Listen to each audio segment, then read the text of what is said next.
नमस्कार दोस्तों, stock market studies में फिर से एक बार आपको बहुत-बहुत स्वागत है। तो मैं आज फिर से आपके सामने कुछ इम्पोर्टेंस अपडेट लेके आया हूँ, कुछ कंपनीज़ के बारे में, जहाँ पे आपको कुछ इन्फॉर्मेशन दिखाऊँगा, साथ ही साथ टेक्निकली चार्ट पैटर्न भी आपको दिखाऊँगा। कौन-सा लेवल में कंपनी ट्रेड कर रहे हैं और कौन-सा लेवल में आप एवरेज और बाई भी कर सकते हैं। तो वीडियो को पूरा लास्ट तक देखिएगा और अभी तक आपने चैनल को सब्सक्राइब नहीं किया, तो ज़रूर कर लीजिएगा कंटिन्यूअसली इस तरीके से इन्फॉर्मेशन पाने के लिए। तो आज का जो फर्स्ट टॉपिक के बारे में बात करूंगा जिसका नाम है सीडीएसएल। तो सीडीएसएल आप सभी जानते हैं, सेंट्रल डिपॉजिटरी सर्विसेज लिमिटेड। तो ये कंपनी एक ऐसे कंपनी है जो एक मोनोपोली बिजनेस करते हैं, क्योंकि अगर मान के चलिए आप म्यूचुअल फंड करना चाहते हैं तो म्यूचुअल फंड का जितने क्लियरेंस है वो इसी कंपनी के माध्यम से होते हैं। तो देखिए, आपने तो किसी भी कंपनी के माध्यम से म्यूचुअल फंड कर लिया, तो जब हम म्यूचुअल फंड बेचेंगे तो इसी कंपनी के माध्यम से आपको म्यूचुअल फंड क्लियर होगा। तो एक एक मोनोपोली बिजनेस करने वाला कंपनी है। कोविड के बाद इस कंपनी के ऊपर धमाका परफॉर्मेंस देखा था।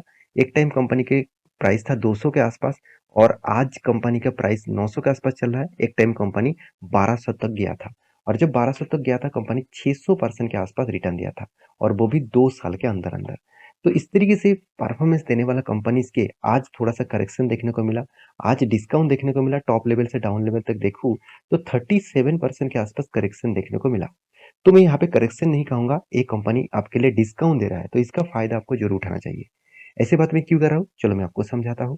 तो सबसे पहले मैं कंपनीज़ के कुछ अपडेट्स आपको दिखाऊँगा। जैसे कंपनीज़ के इन्वेस्टर के बारे में बात करूँ तो ध्यान से देखिएगा, म्यूचुअल फंड कंपनी ने लगातार स्टेक को इंक्रीज़िंग किया और जितने इंक्रीज़ किया उसके हिसाब से कंपनी कंटीन्यूअसली बाय भी कर रहा है। देखिए, कंपनी नवंबर में छोटा-मोटा बाय किए थे, दिसंबर और जनवरी में छोटा-मोटा स्टेक सेल किया, मगर फरवरी से लेकर मार्च तक कंटीन्यूअसली बाय को इंक्रीजिंग करते जा रहा है। देखिए, यही तो मौका है, यही तो आपको फायदा दे रहा है। देखिए, हम लोग गलती क्या कर लेते हैं, जब स्टॉक में गिरावट होता है तब हम लोग बेच देते हैं, और जब स्टॉक के ऊपर तेजी दिखते हैं तब हम लोग खरीद लेते हैं। मगर इंस्टीट्यूशन उल्टा करते हैं, जब डिस्काउंट में मिलते हैं अच्छे कंपनी तब उसके ऊपर बाय करते हैं और हायर लेवल में वो बेचते रहते हैं। तो कंपनीज के ऊपर आप खुद ही देख लीजिए, इंस्टीट्यूशन मतलब म्यूचुअल फंड कंपनी ने लगातार बाय करते जा रहे हैं। अगर मैं इसका शेयर होल्डिंग पैटर्न के बारे में बात करूँ तो कंटिन्यूअसली आपको शेयर होल्डिंग पैटर्न में कुछ इस तरीके से नजरिया देखने को मिलेगा कि एफआईएस के पास एक फ्लैट इन्वेस्टमेंट था 10% के आसपास। इस बार वो होल्डिंग बढ़ के हो चुके 14.5% के आसपास। अच्छा खासा यहाँ पे होल्डिंग को इंक्रीज किया। म्यूचुअल फंड पहले जितना था आज भी उतना ही होल्ड करके रखे हैं। ये सारे डेटा क्यों इस तरीके से अच्छा खासा हो रहा है, क्योंकि इस तरीके से इन्वेस्टमेंट क्यों कर रहा है, उसके पीछे दो कारण। कंपनी के जो डेप्थ है उसके बारे में बात करूँ तो जीरो डेप्थ है, फिर भी देखिए 2 करोड़ के आसपास डेप्थ है। उसी के हिसाब से मैं बात करूँ तो कंपनी के अगर डेप्थ के बारे में बात करूँ, ध्यान से देखिएगा, कंपनी प्रोसीड फ्रॉम बोरिंग्स, तो कंपनी ने इस बार से 2 करोड़ का मतलब पैसा लिया। तो तो यहाँ पे देख सकते हैं, कंपनी कर्जा तो लिया, कंपनी कुछ रीपेमेंट नहीं किया, क्योंकि इस तरीके से कंपनी आज तक कोई कर्जा नहीं लिया था, तो उसको रीपेमेंट का जरूरत ही नहीं पड़ा था। तो फर्स्ट टाइम कंपनी कर्जा लिया और वो भी 2 करोड़ का। कोई बात नहीं, कंपनी का जो मार्केट कैप है, कंपनी का जो रिजर्व है, उसके हिसाब से 2 करोड़ कुछ भी नहीं है। तो आज आज आज ही अगर उसका मतलब लोन चुकता करना है तो आज ही कर सकते हैं। इस तरीके से कंपनी का स्टेबिलिटी है। तो कंपनी की खासियत कहाँ पे है, चलो वो मैं आपको दिखा। देखिए, इस बार कंपनी ने क्या किया, कंपनी ने फिक्स एसेट बहुत अच्छा खासा यहाँ पे खरीदारी की है। देखिए, आज तक कंपनी का फिक्स एसेट के बारे में बात करूँ तो 2 करोड़ से 25 करोड़ तक कंपनी पहुंच चुके थे। इसका मतलब पिछले साल तक कंपनी 25 करोड़ का माल खरीदारी किए थे, और इस बार कंपनी 200 करोड़ से भी ज्यादा खुद का एसेट को परचेज किया। इसका मतलब क्या है, कंपनी का ग्रोथ हो रहा है। मान के चलिए, यहाँ पे कंपनी का बिजनेस क्या है, कंपनी का सर्विसेज देना। तो सर्विसेज बिजनेस में ज़्यादा से ज़्यादा कंपनीज का कंप्यूटर से लेकर इंफ्रास्ट्रक्चर के लिए, मतलब कंपनी का कोई भी बिल्डिंग्स होना चाहिए, कंपनी का मशीनरीज होना चाहिए, तो व्हीकल्स होना चाहिए। इस तरीके से प्रोडक्ट कंपनी के ऊपर दिखेगा। तो देखिए, मान के चलिए, आज अब सब जानते नहीं, तो इंडिया में अभी भी 2%, 2 से 2.5% के आसपास लोग इन्वेस्टमेंट कर रहे हैं स्टॉक मार्केट में, और जहाँ पे यूएस में 55% के ऊपर है। तो अंतर कितना है आप देख सकते हैं। अगर इंडिया में 20% लोग भी अगर इन्वेस्टमेंट करना स्टार्ट कर देगा ना, तो इस तरीके से कंपनी तो रॉकेट बन जाएगा। तो इसी का तो फायदा उठाना चाहिए। देखिए, लोग अवेयरनेस में नहीं था, लोगों को पता नहीं था कि स्टॉक मार्केट क्या होते हैं। लोग हमेशा सोचते हैं गैम्बलिंग से। आज इतना मतलब इन्फ्लुएंसर आ चुके हैं जो स्टॉक मार्केट के ऊपर स्टडी देते हैं, स्टॉक मार्केट के बारे में बताते हैं। तो उसके चलते लोगों को एक अंदाजा मिल चुके हैं कि हाँ, स्टॉक मार्केट से भी पैसा बन सकते हैं। तो इसलिए धीरे धीरे करके स्टॉक मार्केट के ऊपर भी इन्वेस्टमेंट स्टार्ट किए हैं। तो मेरे हिसाब से ये जो ग्रोथ है, ऑब्वियसली बहुत अच्छा खासा ग्रोथ देखने को मिलेगा। तो कंपनी के वर्किंग कैपिटल डेज के बारे में, कैपिटल चार्जेस के बारे में बात करूँ, तो कंपनी आप देखेंगे तो डायरेक्ट जो टैक्सेस है, कंपनी अच्छा खासा यहाँ पे टैक्सेस को रीपेमेंट किया। तो ये सारे डेटा यही बता रहा है कि कंपनी का किस तरीके से ग्रोथ यहाँ पे हुआ है। अगर आपको कहा जाए कि इस कंपनी के ऊपर आपको क्या करना चाहिए, तो अगर मुझे पूछेंगे कि सर आप क्या करने वाले हैं, तो मैं जितने गिरे मतलब इस कंपनी के ऊपर गिरावट दिखेगा, मैं उतना होल्डिंग करने के लिए तैयार हूँ। क्योंकि इस तरीके से कंपनी मोनोपोली बिजनेस करते हैं, आज नहीं तो कल वो धमाका दिखाई देंगे। उसका एक एग्जांपल कोविड के बाद उन्होंने दिखा चुके हैं। तो मेरे हिसाब से इस कंपनी के ऊपर फोकस रखिएगा। यहाँ पे कुछ मेजर सपोर्ट जोन देखने को मिला है, तो साथ ही साथ 200 डेज ईएमए को भी कंपनी टेस्ट की है। तो यहाँ पे थोड़ा सा कंसिडर करके अगर ब्रेक डाउन करे तो एक भारी भरकम गिरावट देखने को मिलेगा।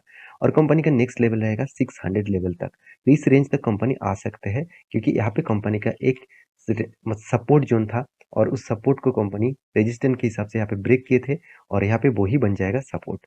तो इसके लिए जरूर आप स्टडी करिएगा। सेकेंड जो कंपनी जिसके बारे में बात करूंगा, उसका नाम आप देख सकते हैं, बजाज फिनसर्व। तो बजाज फिनसर्व जो बजाज ग्रुप के ही कंपनी है। तो बजाज फिनसर्व के बारे में बात करूँ, जितना कहूँ उतना कम होगा। एक टाइम कंपनी आप देखेंगे तो 12,000 के ऊपर भी कंपनी का शेयर चल रहा था।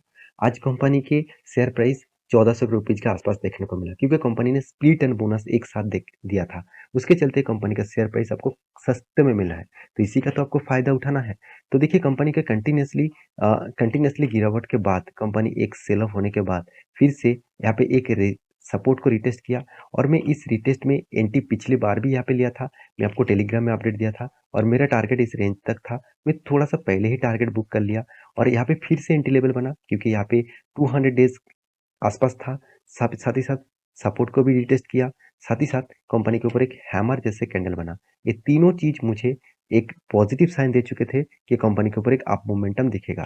तो मैं वेट कर रहा था कि इस रेंज को ब्रेक करने के बाद एक बड़ा सा मूव दिखेगा, और मेरा टारगेट इस रेजिस्टेंस के आसपास रहेगा।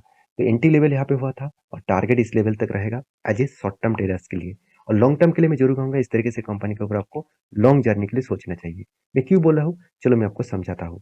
सबसे पहले कंपनीज के कुछ क्वार्टरली रिजल्ट आपको दिखा दूं। देखिए कंटिन्यूसली कंपनी खुद के रिजल्ट को इंक्रीजिंग करते हैं। ओपीएम भी कंपनी देखिए किस तरीके से ग्रोथ किया। साथ ही साथ कंपनी के कैश फ्लो देखेंगे, तो कैश फ्लो में कंपनी किस तरीके से ग्रोथ किया आप देख सकते हैं। कंपनी का जो रिजर्व है, वो रिजर्व को कंपनी यहाँ पे क्या कर चुके हैं, बढ़ा चुके हैं। रिसीवेबल के बारे में बात करूँ तो कंपनी अच्छा खासा पैसा यहाँ पे रिसीव किया। मतलब सॉरी, रिसीवेबल में कंपनी का पैसा यहाँ पे अभी भी इतना पड़े हुए है, और कंपनी का पेबल्स में कंपनी अच्छा खासा पैसा यहाँ पे पेमेंट कर चुके हैं।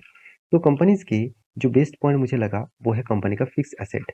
अगर फिक्स एसेट परचेज में देखें, तो कंपनी ने इस बार अच्छा खासा एसेट को परचेज किया। 900 करोड़ से डायरेक्ट 1200 करोड़ तक आसपास देखने को मिला। तो अच्छा खासा कंपनी ने परचेज भी किया एसेट को। उसी के साथ साथ कंपनी के कर्जे के बारे में बात करूँ, तो कंपनी ने देखिए प्रोसीड फ्रॉम बोरिंग्स, मतलब कंपनी का जो कर्जा इस बार ज्यादा देखने को मिला। देखिए कंपनी का काम ही है लोन लेना, उसके बाद उस लोन को दूसरों को बांटना, और उससे उससे इंटरेस्ट कमाना। तो कंपनी तो लोन लेंगे ही, इसके लिए आपको चिंता करने का कोई भी जरूरत नहीं। तो कंपनी के ऊपर आप जरूर फोकस रखना। एक पॉइंट हमेशा आप याद रखना, कंपनी कितने दिनों में हाथ में पैसा लेके आ रहा है, मतलब माल बेचने के बाद कितने दिनों के बाद हाथ में पैसा आ रहा है। वो पॉइंट्स मुझे इस बार अच्छा लगा। कंपनी 19 दिन तक चला गया था, 18 दिन तक चला गया था, इस बार वो 15 दिन हो गया। इसका मतलब कंपनी एक अच्छा खासा परफॉर्मेंस दिखा है। उसी के चलते है इन्वेस्टर के बारे में बात करूं, तो प्रोमोटर से लेकर एफआईएस हर कोई इस कंपनी के ऊपर इन्वेस्टमेंट करके रखा है, क्योंकि इस कंपनी की एक स्ट्रेंथ हमेशा देखने को मिलता है। क्या आपके पास इस कंपनी का पोर्टफोलियो है, तो मुझे जरूर कमेंट करना, और एक लाइक भी करना इस तरीके से इन्फॉर्मेशन पाने के लिए। लास्ट जो कंपनी है जिसके बारे में बात करूं, उसका नाम है रिलायंस इंडस्ट्रीज। तो इसकी चर्चा जितना करूं उतना कम होगा, क्योंकि इंडिया के सबसे बड़ा कंपनीज है रिलायंस इंडस्ट्रीज। उन 16,600 मतलब सॉरी 16,60,000 करोड़ से भी ज्यादा इसका मार्केट कैप है। तो इस कंपनी का वैल्यूएशन से लेकर, कंपनी का प्राइस से लेकर, कंपनी का सब कुछ आपको बेस्ट दिखेगा। तो कंपनी ने एक बहुत बड़ा डील होने वाला है, उसकी एक अपडेट्स कंपनी आपको आपको दिया। वो डील क्या है, मैं चलो आपको दिखा देता हूँ। तो एक्सप्रेस मोबिलिटी के ऊपर इससे अपडेट आया। तो अपडेट क्या मतलब, इस न्यूज क्या है, Reliance Jio has welcome to offer for Tesla. मतलब रिलायंस जियो क्या बता रहा है कि वो वेलकम कर रहा है किसको, टेस्ला को, कि उसको जियो सपोर्ट में उसके साथ काम करें। क्योंकि टेस्ला आप सभी जानते हैं टेक्नोलॉजी बेसिस के साथ भी सैटेलाइट के माध्यम से भी काम करते हैं। तो मुझे लगता है रिलायंस जियो जो है वो सैटेलाइट के माध्यम से डायरेक्ट आपको मतलब फायदा देने वाला है। कनेक्शन देने वाला है, तो इसीलिए उसका हेल्प किससे माँग रहा है? वो टेस्ला से। तो टेस्ला से वो यहाँ पे हेल्प माँग रहा है, तो टेस्ला से वो क्या करने वाला है? वो बता रहा है कि इलन मस्क के साथ यहाँ पे बिग डील होने वाला है। वो बिग मतलब एक लीड करने वाला है इस कंपनी को, और वो भी किसके ऊपर? 5G डायरेक्ट कनेक्शन के लिए। तो एक बहुत बड़ा डील होगा। अगर इस डील फाइनली होता है तो एक बहुत बड़ा फायदा जियो को भी मिलेगा, क्योंकि इतने बड़े वर्ल्ड के सबसे बड़ा कंपनी टेस्ला इस कंपनी के साथ जुड़ने वाले हैं। तो ये था अपडेट्स। तो डायरेक्टली अभी जियो तो कोई मार्केट में, स्टॉक मार्केट में नहीं है। अगर जियो होता तो इस न्यूज के चलते स्टॉक के ऊपर एक बिग रैली देखने को मिलता। तो रिलायंस के ऊपर ही उसी का फायदा देखने को मिला। अगर रिलायंस के चार्ट पैटर्न देखेंगे तो देखिए इस तरीके से न्यूज आने के बाद एक शानदार मोमेंटम देखने को मिला। तो मैं जरूर कहूंगा रिलायंस में इस तरीके से न्यूज तो चलते रहते हैं, तो आप रिलायंस जैसे कंपनीज के ऊपर आपका निवेश है तो आप कंटिन्यूअसली जरूर कर सकते हैं। ये था कुछ कंपनीज का अपडेट। तो ये वीडियो टोटली एजुकेशन पर्पस में था। प्लीज एक बार रिसर्च करना, उसके बाद निवेश करना। मिलेंगे नेक्स्ट वीडियो में, तब तक के लिए अच्छे से रहिए, अपने ख्याल रखिए। Bye bye.